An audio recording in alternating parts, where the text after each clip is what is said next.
Hi, good evening. Welcome everyone to the TNT Show. Hi, I'm John Drummond, and I'm your host for the next 60 exciting minutes. Thank you for joining us this evening.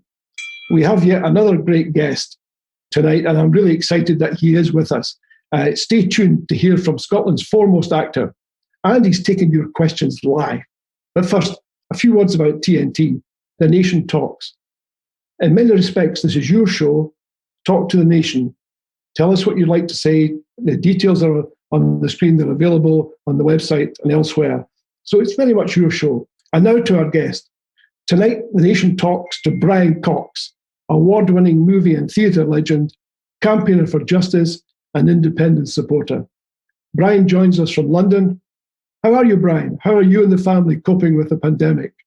Well, I just arrived, John. I've been in I have a house in upstate New York, and I left here, and I directed a play with my wife January, February here, which finished at the beginning of March. And as soon as we were done, we went home, and I immediately went into lockdown because I'm diabetic and I'm regarded as the high risk.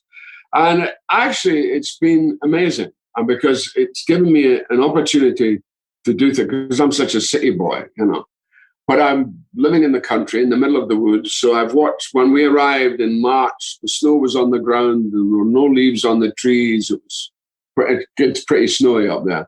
And then slowly I watched the seasons come. And it was a wee bit of a privilege, to be in that situation. So it's actually, it's worked. And I've been busy as anything, doing Zoom calls and voiceovers and documentaries. And, the work hasn't stopped. In fact, I'm dying to get back to my proper job, my day job, so that I can actually go and spend a half an hour in my trailer with a piece of quiet. That's a long journey to New York from Dundee. Tell us a bit about your origins in Dundee. Well, I started when I was 15. Yeah, I'd always been, I lived in a great dream world as a kid, and also had a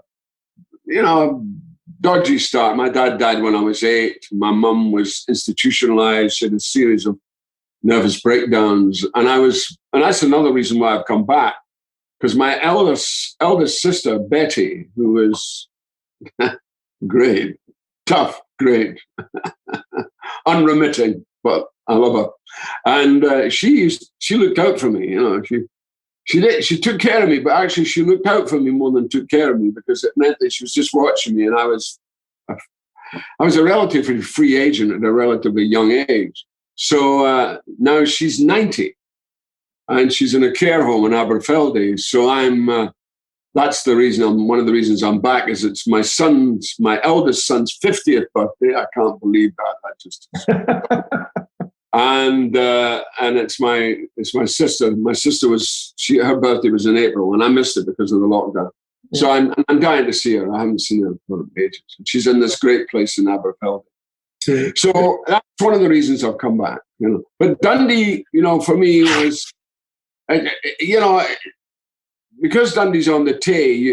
Your view is the Tay. Wherever you go in Dundee, you see the Tay, and of course, it has that magnet. What's over there? What's across the Tay? That's the drag for Dundee. That when I was young, in many ways, I couldn't wait to get away, because I couldn't wait to get across that Tay. Yeah, because there's Fife on the other side as well. You can't win them all. Anyway, no, that's not fair. I love Fife. I absolutely love it. In fact, I think my ideal beat, if I was retiring to Scotland, the problem is the rain. But I would retire to the East Neuk. That's what I'd really like to live. A lovely spot. Oh, I love the East Neuk. I love it. Absolutely love it. So that was, we had a holiday a couple of years ago, and we were staying in Lade Braes and St Andrews, and we used to go. So anyway, what happened was that I had this kind of mixer upbringing. I was taught originally by Maris Brothers at my school. And they were wonderful people, lay preachers, brother, teaching order, great guys. And then they went away. They all went into the schemes. And I was also a product of that all the kids, I still lived in my school was Our Lady of Victories, which was known as Fourbank, St Mary's Fourbank, and that was my school. And then in the mid-50s, all my pals went off to the schemes, to Douglas and Craigie and Fintry and Downfield and Whitfield wasn't around then, but that's where they all graduated. And I thought, they're all gone, and it's sort of social engineering, which I discovered later.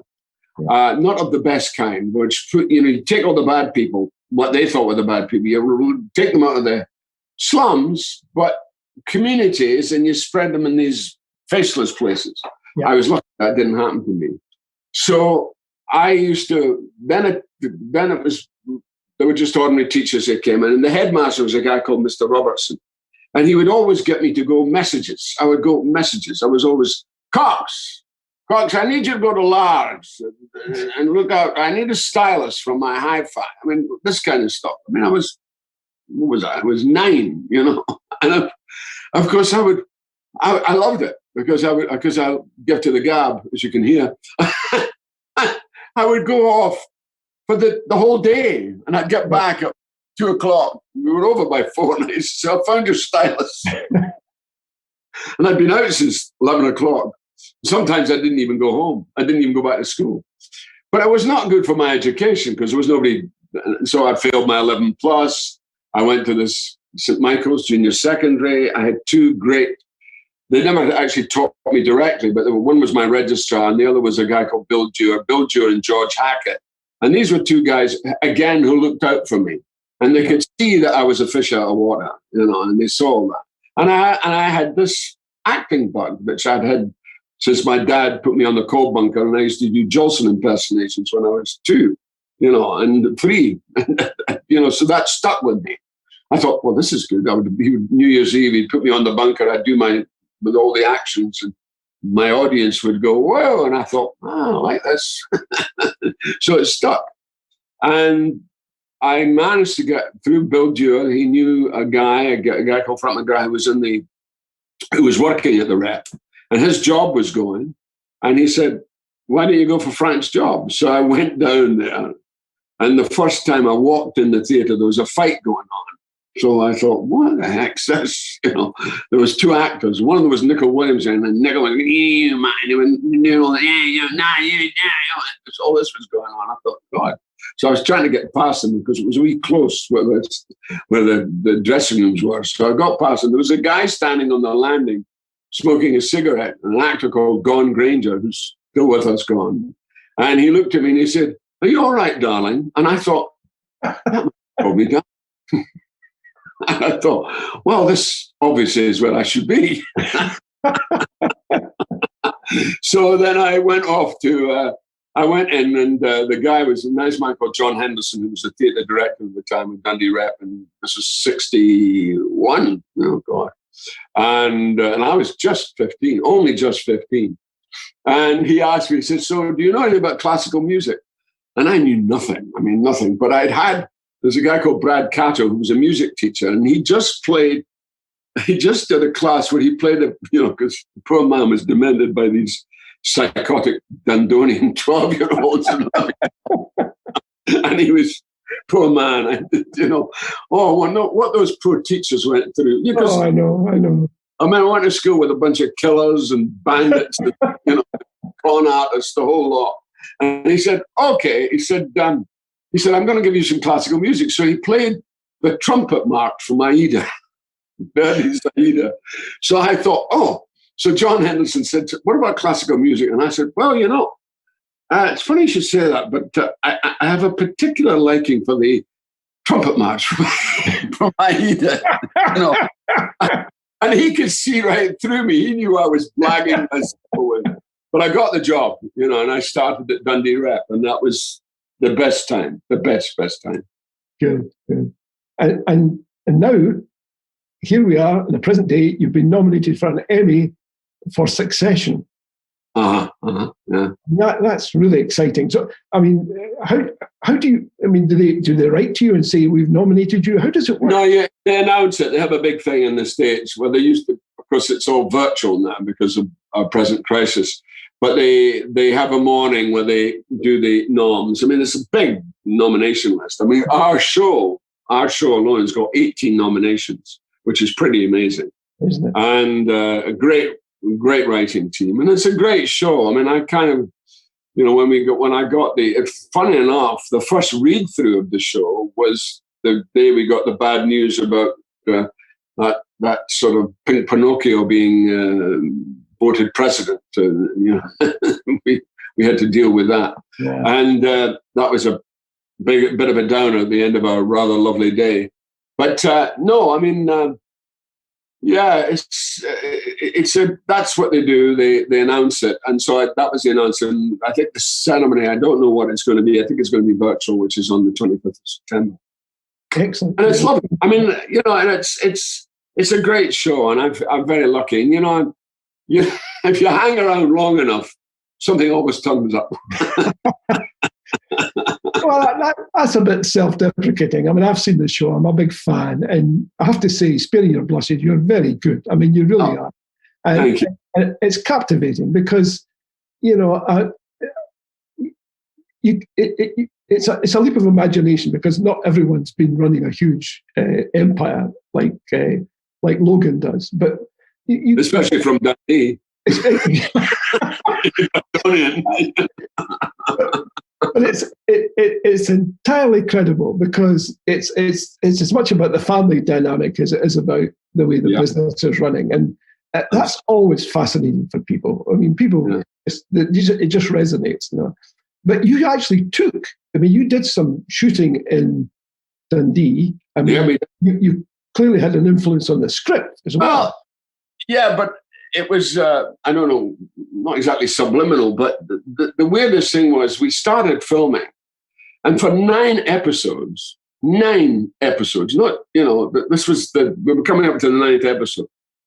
So we were filming in Eastnor. We were filming in this big old country mansion in Eastnor down in Gloucestershire. And I was with the actor, Peter Friedman, who I'm always firing and rehiring in the show. And he said, Brian, I just did some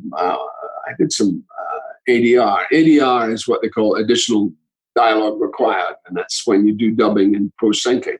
Yeah. He said, they've changed your birthplace. I said, what? He said, they've changed your birthplace. I said, what do you mean they've changed my birthplace? He said, yeah, you're not born in Quebec anymore. I said, I'm not. He said, no, you're not. You're born. He said, I can't remember where you're born. I said, well, I'd love to know where I'm born. He said, well, hang on. He looked at his mobile and he went, oh, yeah, here we are. Somewhere called Dundee, Scotland. And I went, but that's where I'm from. What's going on? Suddenly in the 9th episode, they revealed it. And then the guy, I saw the writers, Jesse Armstrong, and he looked at me and he said, oh, we thought it'd be a little surprise. I said, it's a hell of a surprise. I've been this Canadian for 9 episodes, and suddenly he's a Dundonian. I said, it's a whole different ballgame. He said, yeah, but you came to Canada. You were in a kinder transfer. They came to Canada when you were, 1. So that was it. That's great. And then they did this episode, which was called Dundee, and they got permission to film in the V&A, which was wonderful, and see the town all done up now. Yeah. I mean, Dundee's been through it. I mean, my poor city's been through it, and it's got there. I'm really proud. Yeah, it's Well, it's very much a yes city too. Yeah. Oh, we are the yes people. Yeah. I was with friends, in 2000 and when was it when we had the referendum? 2014.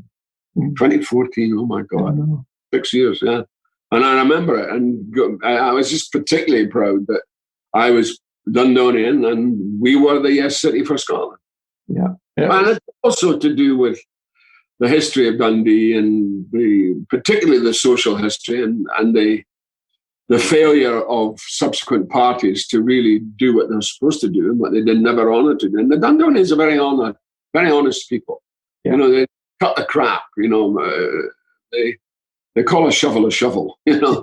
And I that's what I like about my hometown. That's what I like about it, because it's tough. It's been tough. It still is for a lot of people there. Yeah. But at the end of the day, they're the yes city of Scotland. Yeah, indeed. And I saw a marvellous photograph recently about some women from, I think, one of the jute mills giving Churchill a torrid time. Oh, yeah. Yeah, he had a rough time. I mean, he really does. He really, because I played Churchill, ironically enough, I played Churchill. So I remember that. And I remember the fact, and my Uncle Geordie, who was, because I'm the youngest son of the youngest son. So my dad was born in 1904. And all his brothers were his sister was 25 years older than him, his eldest sister. And my uncle and my auntie Susan was married to Geordie. He was called Geordie McQuarrie, like Mac Who. That's what his name was, Geordie McQuarrie. And Geordie said, "Oh, Ken, Churchill, we gave him what for when he came to Dundee." He said he was at I can't remember what the hall was. He says, "At that hall." I said, we went up the stairs. It was up the Lochie Road. We went to the top. We got this bucket of water and we poured it all over him. He said, yeah, we got rid of him. He said he was no good. And of course, it turned out the thing that really Churchill had done was the fact that it was the Irish question that he really had let everybody down on, and the fact that he kind of indirectly responsible for the death of Michael Collins, and kindly that kind of debate. And it was the Irish populace in Dundee who sort of turned against him big time, because he was MP from 1908 to 1922. That's a long time. And my uncle then conceded. He said, well, you can. He said he was a terrible man, but he was awfully good during the war, Now, was he a Tory then, or was he a Liberal? No, he changed parties. That was the other thing. He changed parties, which was extremely suspicious. He went from being a Liberal to becoming a Tory. Yeah. Now, not only have you played Churchill, you've played Goring. Yeah. You've played Stalin. Yeah. And Trotsky. Yeah. I mean, there's four incredible characters. Oh, yeah. Really interesting. I've been very lucky,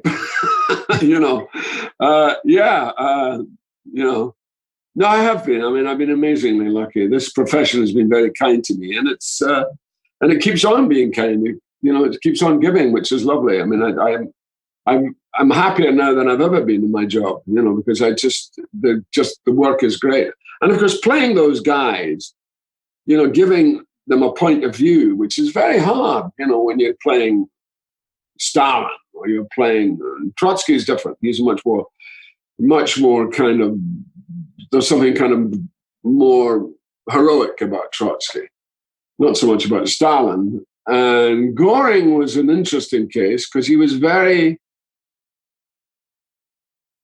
kind of, he was a man who, when Germany was actually falling apart and he was very much against the Treaty of Versailles. And we forget about what the Treaty of Versailles did to Germany, how it put the boot in on Germany.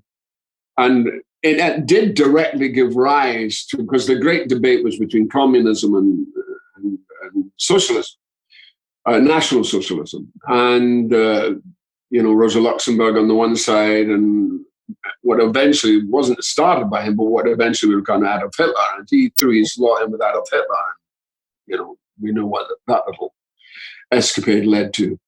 And then, of course, Churchill, who was a fascinating man. Really fascinating.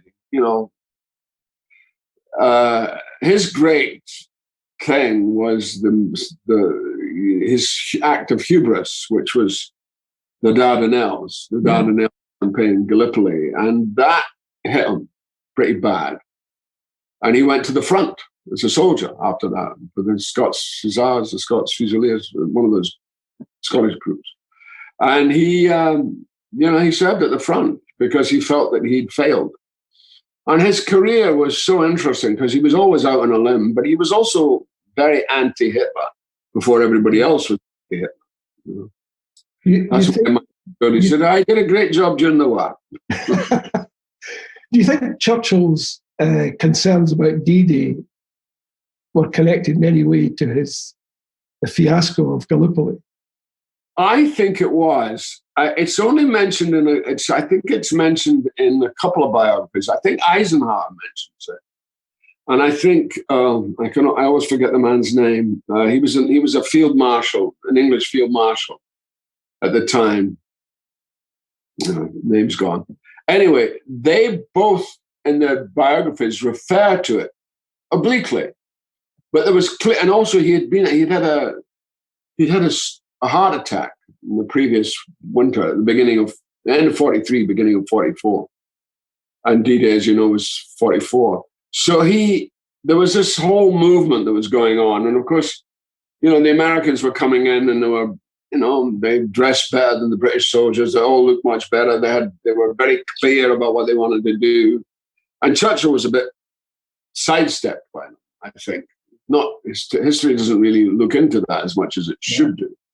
And I think in the end, he decided, that he was very, very nervous because of what happened in Gallipoli. He was very nervous because it was so concentrated. And the irony was the Americans came off much worse. Their beach came off much worse than any of the other beaches. Their beach being, I used to know this by heart. What was it? Well, a lot of the American beaches were named after American states. Yeah. So Idaho and Yeah, it was. Yeah, I'm trying to remember which one it was. We've got a question from Billy Kay. Billy. You know Billy? Billy. I know that you know about his books, and he's saying, he says, how come a nice guy like you ends up playing ruthless characters like that? Because nobody else will do it. What do you channel? What inside you do you channel when you're doing? Well, the interesting thing is that I remember there was years and years ago. I mean, God, I'm talking, there was one time when I played a lot of very nasty men, and I kind of go, why am I playing all these nasty men? I don't understand. I'm a perfectly affable human being. Why do I always play these? Because, and I think it's, they always say the devil has the best tunes, and there's that element to it. But it's also the human flaw. That's what interests me as an actor. Why do people start off with a certain group of ideals that then diminish into something else, and they become something else? Power corrupts. Absolute power corrupts absolutely. So you see it, and you see histories of it. So legend, and then you see people like Churchill who came into their own time, and it was the long haul. I mean, that happened to me when I was a young actor. Somebody said to me, Brian, don't worry about those two great things. My old kind of spiritual mentor was Fulton Mackay. And Fulton Mackay once said to me, he said, oh, Brian, what are you doing? Don't worry about being a star. He said, you're always worried about this and that and the next thing. He said, just say your prayers and be a good actor.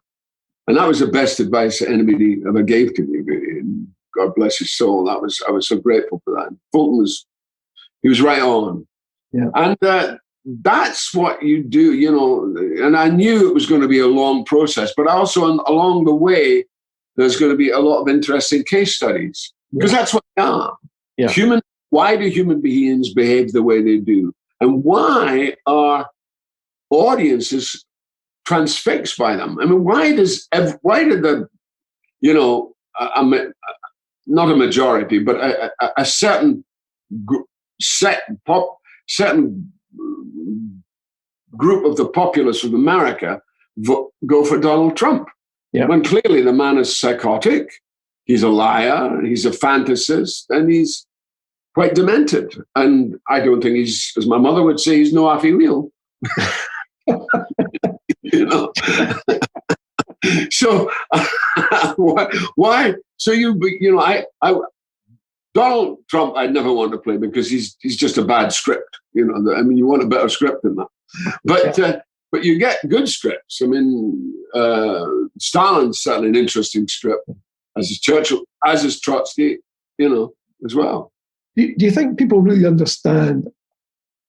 I mean, through you, and Churchill and these characters, maybe it helps to better understand how people do change when they're in positions of power.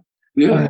We've had a question here from a questioner is asking, talking about somebody in power, how would you rate Nicola Sturgeon just now? Tremendous. Tremendous. I think she's a woman, which is what we need. We need more women in power. Yeah. I think the men have reached their sell-by date. And I think that they've made too many mistakes, and they don't get a lot of it. I mean, Thatcher's a kind of, we won't go there, but that's something that was an aberration. To prove your rule. Yeah, it was an aberration. But though a lot of people admired how she ran the show, there was something formidable about her. But I think Nicola does a great job. She's very honest. She's very down to earth. She's very straight.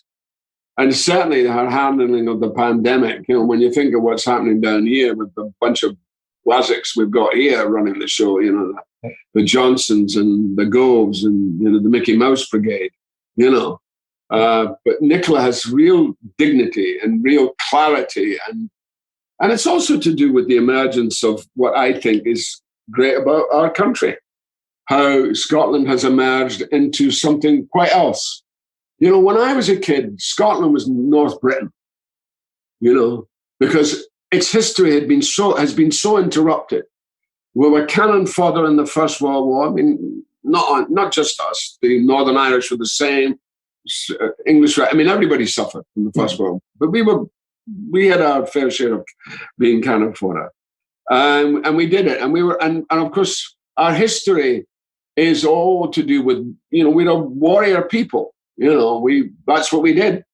We lost after 45, we lost our regiments. We lost all of that. They all went, all the Highland regiments went. And then, of course, Pitt the Younger, he was a smarty. He said, we need empire. So we'll reconstitute the Black, and, create the Black Watch, the Argyll and Southerns, the HLI. And these were all inventions based on a notion of what Scottish regiments were. Yeah. It worked to a certain extent. But the other thing was that you realize that, it's just incredible that those regiments, that they were then serving empire. They were the thin red line. They were at the front. And of course, that, and as you saw in that wonderful play, Black Watch, all those soldiers, they're all worried about their buddies. Yeah. It's their community they worry about. They do the job, but it's their community that's important to them. And I think Pitt understood that. And of course, the Highlanders because I didn't realize until quite recently that the Highland regiments, the old Highlanders, on their broadswords, they had graffiti. They used to carve different stuff into their swords. And it was part of their art. There was a creative thing. And I think we've seen that. We've seen Scotland move, and Ireland to a certain extent. Well, yeah, it's also Ireland. Move from a kind of tribalism to what I think is a sort of egalitarian state, which really comes from what happened during the Scottish Enlightenment and how we informed our thinking, and how we also helped to create America. Yeah. John Adams and all the set books were by, prominent Scots Enlightenment people in Princeton, Harvard. So that was our contribution. We couldn't do it for our own country because we'd been robbed, because we made several mistakes with the Darien scheme and all that, but we lost it all. But our intellectuals and our philosophers did an incredible job. Yeah. Hume, Adam Smith. It's incredible when you look at that period of Scottish history and what was going on, and the words of wisdom that were coming out.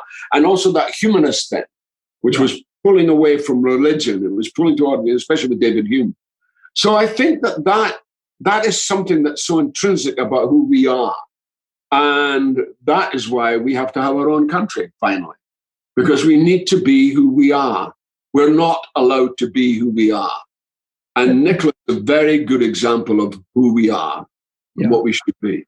And do you think, I mean, this might be stretching a point, and you might not agree with this, but do you think because we are not who we are, we can't make that contribution to the rest of the world that we ought to make? Well, except we have made a huge contribution to the rest of the world.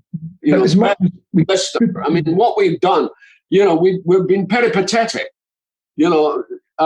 and Stevenson understood it really well, because Stevenson's my favorite quote of Stevenson, and it's so true of the nomadic Scot, because I'm a nomad. I go, my family originally came from all over the place, but the Coxes came from Largy in Northern Ireland. The McCanns, the male McCanns, came from Donegal and Derry. And then the Herds, which was my mother's name, they all came from the Borders. So we were definitely, we were Micmacs, Irish Scots. So, that's who we are. And we've not been allowed to be that. Our history has been thwarted, constantly thwarted, because we've been serving masters when we should actually be serving ourselves. I didn't realize this till late on. I mean, I used to look at Alex Salmond and the NS. I have to say up front, I don't like the word nationalism. I really don't like that, though I will vote SNP, but I think that's a name, that has too many connotations for me, which actually don't really portray the Scottish character, actually. But I can understand where it came from. I just think it should be changed. It should be different. But I think that we have moved from a sort of tribalism to a kind of egalitarian state. And people know that when they come to Scotland. And of course we've contributed, our history. The quote of Stevenson, which I love, is when he says, "I travel not to go anywhere, but to go. The great affair is to move." Yeah. And that's what Stevenson did as a writer. He moved. That's what the Scots did. Graham Bell, we see the history of it. Yeah. It's extraordinary, isn't it? Another fan has written in, Sharon Gallagher, says, "Hi, Brian, I'm an avid fan of Succession. The acting is superb by all the actors. Have you filmed any of a new series, or do you plan to start again when it's safe to do so?" We plan to start again. We've got a great team. HBO put together a great team. We've got a wonderful, really exec line producer who organizes everything, called Scott Ferguson. And Scott's doing a great job. And we will go, possibly in November, but we have to see how it is. We're being canny about it. And there's we're watching what other shows do who are kind of guinea pigs to this whole COVID experiment, so the guinea pigs about getting back to work. But we have to be sensible. But the protocols, HBO are being incredible. They're looking at it. They're so detailed in their protocol. And we will go on in excellent circumstances. Great. Super. That's good to know. You're doing a bunch of other things. I mean, you're the busiest guy I've come across in a long day's march. And one of the things you're doing that's really exciting, I think, is that you're doing a documentary, or a voiceover documentary perhaps, on Catalonia. What's all that about? Well, it's about the debacle of the would-be Catalonia government and how they were treated. And as you rightly said, how they were victims of the Spanish Constitution, and as you also rightly said, that is something that we don't have to worry about, because we don't have a written constitution in this country. And the problem is, when you do have a written constitution, and especially a written constitution by Franco, it's questionable. And those guys really suffered, really suffered. There's one episode which is called Prisoner Politicians. And that's what they were. They were treated amazingly badly, and again, it was the will of the people that was ignored. And they have their own culture, their own language. And you see, I think the thing about all of this, I don't want to give up the United Kingdom. I do want to give up the United Kingdom, but I'd like to see a time when we have a federation of British states. that when we come together on a kind of equal basis, which we don't have at the moment because we're feudal, we're all told to be, this is what we do and this is our place. But what we can offer is tremendous. And that's what was the tragedy of Catalonia, is these people were, everybody voted for it. People wanted that. And I think we're moving back to what I call the particular. And the particular is what we need to be, where we're rooted. And we can have because the Scots have always had this view of the world, which is not just about their own country. We've had a strong relationship to Europe, much stronger relationship than the South. That's why you could see it in the Brexit vote. We voted to stay, and the rest of the idiots didn't. And it was an unwise move, I think. But at the same time, that is who we are. We have an understanding of Europe, and there's a lot. I mean, don't get me wrong. I don't think Europe's a perfect organization. The European Parliament is perfect by any stretch of the imagination. I mean, there's a lot that needs to be done. But it is about outward going. But it's also coming from a particular place. It's coming from who you are, not who you're pretending to be on behalf of somebody else. And that's always been the problem. That's why. And as I say, 20 odd years ago, I would look at Alex Salmond and say, what is this guy? What is this idiot? And I came because I was a big Labour man. I was a big Labour man for many, and I did the voice of Labour for the 1997 election, which was fantastic, and a huge election, a huge win for Labour, and the biggest opportunity we had to do something in terms of our socialist sense, what we had, and we miffed it. We got in bed with with Rumsfeld and Cheney and their goon, which was what's his name, George Bush. And and this horrific thing in the Middle East, in Iraq, which was unnecessary. There was no weapons of mass destruction. And it was all about regime change. Now, that should have happened right at the beginning of in 1991, when there was the invasion of, when he invaded, when Saddam Hussein invaded Kuwait. the oil, but Kuwait. So it should have grown out of that. But no, there was a gap, and George Bush was saying, well, I'll do what my daddy didn't do. He's like proving something to his daddy, I'll make sure. And it was an illegal war. Yeah. There's no question about it. And that just affected me and my relationship with my Labour people. I just thought, this is wrong. We shouldn't be doing this. And then I could see more and more I was drawn to what was going on in Scotland. Maybe, do you think that Brexit might have the same effect on a lot of people who are perhaps swithering and might perhaps persuade them to decide that independence is a better option? Yeah, I hope so. I mean, I think it's a huge opportunity for us. As my mother used to say, he's awfully smart, but he's beautifully marked. And I think that's true. I think that's the great thing about Scotland. We're small, but we are beautifully marked. Yeah. Well, I think we're certainly that. Coming back to acting and the theatre again, I mean, obviously the pandemic's had a huge impact. I mean, you talked about shows that might have started by now, but they've been delayed. There's been all sorts of ramifications attached to what happens in the arts generally. And a lot of people are suffering as a result.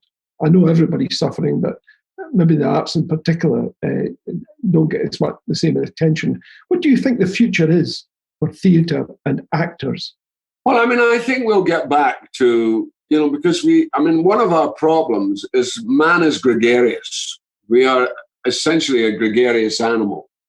And even though I'm personally, I'm not one for crowds at all, but man likes to be together.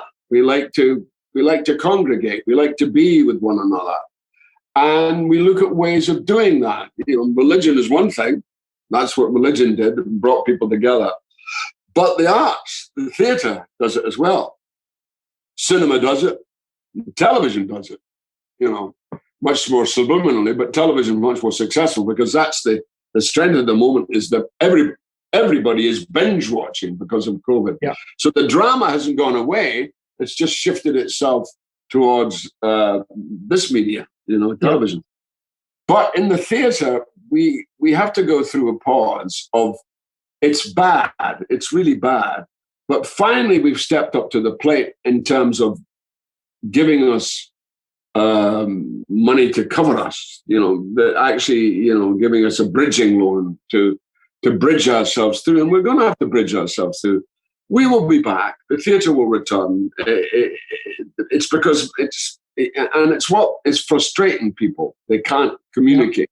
They can't communicate en masse. Well, they shouldn't at the moment. Not while we've got this pandemic. And they should think that it's in their interest. Wear the mask. Wear the bloody mask. It doesn't matter about that. Just do that. Because you're protecting your others. And by protecting others, you're protecting yourself. So we'll get back to a state, there'll be an adjustment. There'll be lots of things that'll happen. But there'll also be great, because it's going to be a great period for creationists. Yeah. People writing about this period, how we view the period. Historically, we'll look back on this and we'll think about it in an entirely different way from what we're thinking about it now, because now it just seems never ending, but it will end and we will get back. And there are a few unfortunate victims, but we have to take care not to throw the baby out with the bathwater. We have to also look after our people. That's what we need to do. We need to make sure that the people they're there in a form of remand at the moment, but they have to be called upon, and we're going to need them. Yeah. And we may need them a lot quicker than we think, Yeah. So I don't feel bad about it. I feel bad about the people who are affected, the people who've lost their jobs for the moment. But, what can I say? I mean, as I say, I've been incredibly lucky, but I am not in the most secure profession in the world. It is not. The one thing you don't do is you don't become an actor to get security. Yeah. Because it's a neurotic thing that you're doing. With proper mental health, you could get rid of it. You could change. Which brings me to one of the questions rather neatly. Mike has sent an email saying, is there a role that you were offered but you didn't take and you now regret that you didn't do so? No, I can't think of that. I can't think if there was a role I was offered that I didn't take. I mean, there's roles I was offered that I didn't take, but I've not regretted it. So I don't want to. I mean, I was asked recently, for instance, I was asked to play a KKK guy. And I just couldn't do it. My late friend Brian Dennehy did it, but I couldn't do it. There was something about it, and also it's something about being a lot older now. I mean, there are certain roles where people because I did a lot of good work. I'm not complaining, but it was a lot where be 15 minutes, I'd come on and I'd do my turn. Yeah. And playing a villain or doing something. And I'm less inclined to do that now because I'm more interested in other stuff.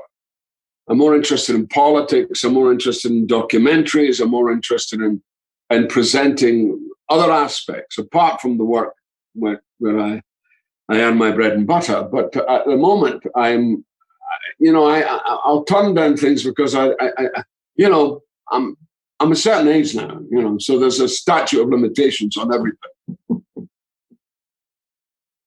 So looking ahead, you mentioned politics there, looking ahead, thinking about the States, do you think it's going to be a shoo-in for Joe Biden? Or do you feel that... No, I don't think we can. I don't think we can. The country's in a bad way. And it's quite psychotic at the moment. Or even psychopathic. And it reflects did you see that Australian interview with Trump and that Australian. Yeah. I mean, really, that says all. Yeah. I mean, that you just go, God, that man's, he's out of it. He's gone. I mean, he's lost it. But unfortunately, you cannot be too smug about it. Biden, he's on the right side, of course, but he's a certain age. I personally would like to have seen somebody else come into it. I think that though he's rightly not interested, but I think Andrew Cuomo has done an amazing job running the whole.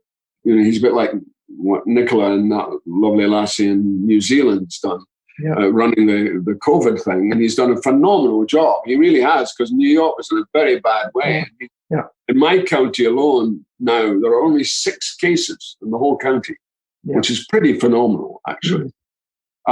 So he's always been contentious, Cuomo, but he's suddenly emerged as a good leader. But I think Biden's got a great track record, and he's a good man. We need some goodness. Yeah, we do need some goodness and some morals. We need to get back to some moral certainty, which we've lost totally in the States. But unfortunately, you cannot get too smug about it. You can't just imagine it's going to be a shoo-in. It's not going to be a shoo-in. Yeah. I mean, he's like a rat wriggling on a hook, I mean, he's going to try every which way. He's going to try and put it off. He's going to try and postpone it. He's going to blame voting, write-in votes, and he's doing all kinds of, nonsense. So I would like to think that I will see a Democratic president in January, but I'm not taking it for granted. Yeah. I think that's you hope for the best, but you prepare for the worst, I guess. Well, you just have to be, as the great Mullah said, you've always got to tie up your camels. Another fan has written in, Dorothy McWhinney, sorry, and she said, Brian, of all your films, what was your favourite? Well, it's like saying who was your favourite child. You have to be very careful. I've had a great time. I've done some great films, and some, films that have enabled me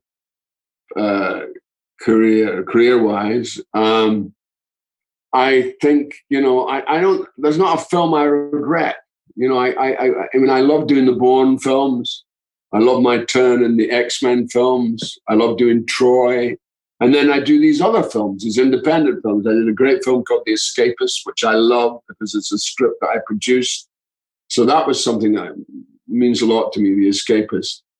And, and the opportunity for me to be working with young directors who are struggling. I love young directors because that's very exciting to be part of something where you're seeing the emergence of people like Wes Anderson, Spike Jonze. These are all people that I've worked with. Rupert Wyatt, Conor McPherson, the start. So that's the excitement for me. Yeah. So the roles, of course, when I made the decision to go and live in LA, LA, first of all, but I still keep going back and forth. I can't keep away.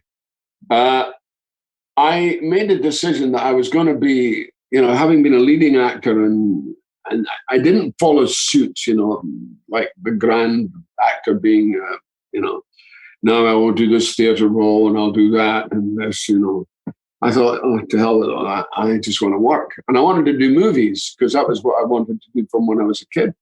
So when I went to LA and the first time, I just wanted to do anything just to get in the groove. And I was 50, my career was pretty immaculate until then. I had a great time, but I just wanted to do the stuff, be part of it, And I remember meeting Nigel Hawthorne on a plane, and he just finished a film with Sly Stallone, Sylvester Stallone, and he was saying, "Oh, I can't do that. I can't do these kind of films anymore. I really can't.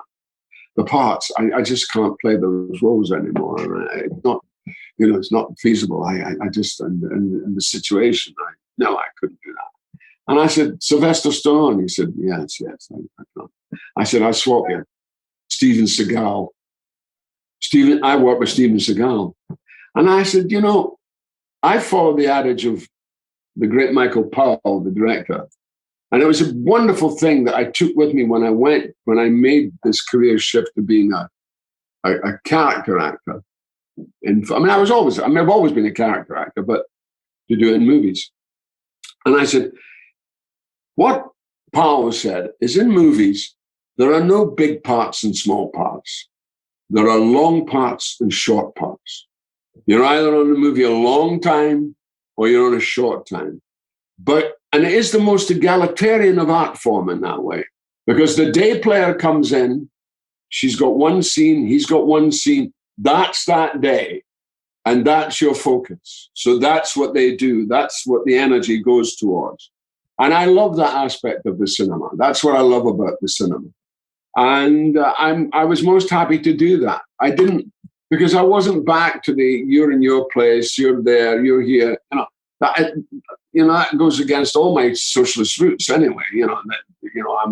I believe anybody can do anything. That's why I have a lot of issues with diversity, because diversity sometimes, I believe, of course, in diversity in principle, but sometimes you can be diverse. You can play.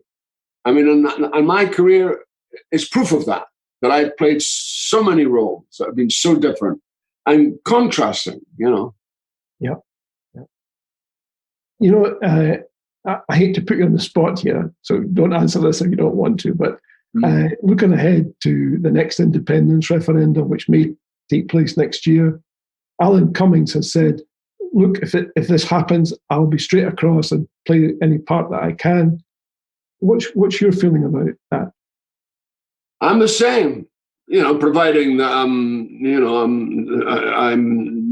it doesn't cost me my work. No, I'm fine.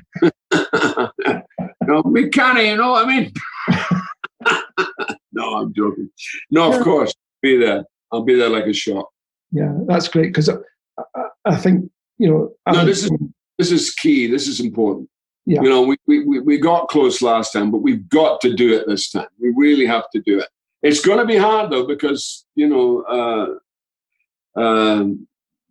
fat blonde boy, he's not going to like it very much. Well, yeah, that's true. But then again, there's such a thing as democracy. And oh, well, really?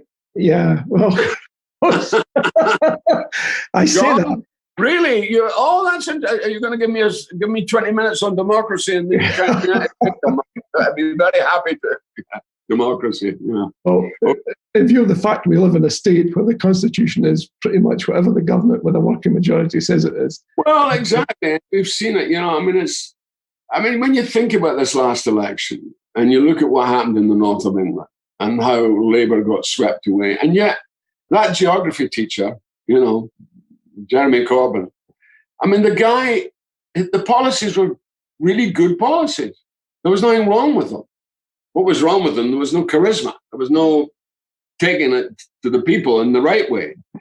And it was, and then when you go for an idiot who has no policies, who's just an opportunist of the first order, it's truly tragic, because you keep thinking, what were you thinking, you people? What are you thinking to vote that loon that self-confessed liar? Yeah. Well, he's made no secret of it, I don't think. And a fantasist, and then this latest stuff with, Lord Botham and his brother. You go, what? You go, and again, as you said, an organization where they're not voted on. I'm all for a second chamber. That's why I want to see a federal state. I have to say, John, I'm as concerned about, because I'm an Anglophile. I've lived in London quite a lot of my life. I studied in London. I learned how to speak properly in London. I learned all of that, and I'm from the East Coast, remember. We didn't have the same, it was hard to get west in those days, The roads were very, very narrow. It was easier to get a train south than cross. But, so I really feel that No, I've lost my track. Well, it's maybe the case that with Scottish independence, that might give people south of the border a chance to properly. This is what I'm trying to say. I feel deeply about what's happened, particularly in the north of England, and how they've become alienated and cynical and left with this situation that they're in now, which I'm sure quite a lot of them regret. And, as King Lear says, we haven't taken care of this. It's not been taken care of. And that's that's the thing I feel, because I am an Anglophile and I feel sad about what's happened. Yeah. I feel really sad about it because, I was part of probably one of the greatest periods certainly in the 20th century, which was the 60s. Yeah. When we had the most incredible social mobility, when our kid from Dundee could go to a drama school, have a grant, be paid for by the state, and saying, "Good luck, son, get on with it, do it, do what you can." And I owe the state everything in that way. Yeah. The Scottish Education Authority at that time, they gave me the opportunity to do this, and I'm grateful for it. So I'm grateful to the state for taking care of me. And there was a great period of social mobility, the films of Lindsay Anderson, Carol Rice, John Schlesinger, wonderful actors like Alan Bates, my old mate Albert Finney, Peter O'Toole. I mean, the work was to Tom Courtenay, the work was tremendous. And you felt part of it. You felt there was something burgeoning, and then all closed in on itself. Yeah. And that to me it's very tragic. And I think that, we've emerged, as I said, it was North Britain when I grew up in Scotland. And we've emerged as something, because we've been so interrupted, we emerged since the war as something rather remarkable. Yeah. And I feel sorry that our southern cousins haven't had the same advantages that we've had. Well, maybe there was a lot of stimulus that caused that change in Scotland. And maybe if the point I was trying to make earlier, but maybe with independence, that might give everyone south of the border a chance to sort of. Well, I think it would. I think that could be the necessary straw to break the necessary camel's back. And I think it could. I think it could do a great service. Yeah. Okay. Well, we're almost coming to an end. I'm really grateful to you, Brian. I know how busy you are. I have to Heather. I've got to thank. Heather Anderson. What, Heather Anderson? Heather Anderson. Thank you, Heather, for giving me your support. That was very kind of you. I'm socially isolated, so I have to be very careful. So I can only do today. Yeah, and the other fan who asked me to be mentioned to you was Eddie Reader, and she'll. Heather Anderson is up next week in this slot, and hopefully Eddie Reader will be able to join us later on in August. Brian, thanks very much. I really appreciate it. You've given us what I can only describe as a fantastic interview. It's been fantastic. Thank you very much indeed. Well, folks, our time is almost up. We've just got a couple of minutes. A big thanks to Brian, obviously. Thank you, John. It's a great pleasure. Look out for the next series of episodes of Succession. And do look out for the Catalonia documentary. Once we get a signal back from Brian when that might be on the cards, we'll let you know. Do support India Live and India Live Radio. It's new voices for a new Scotland.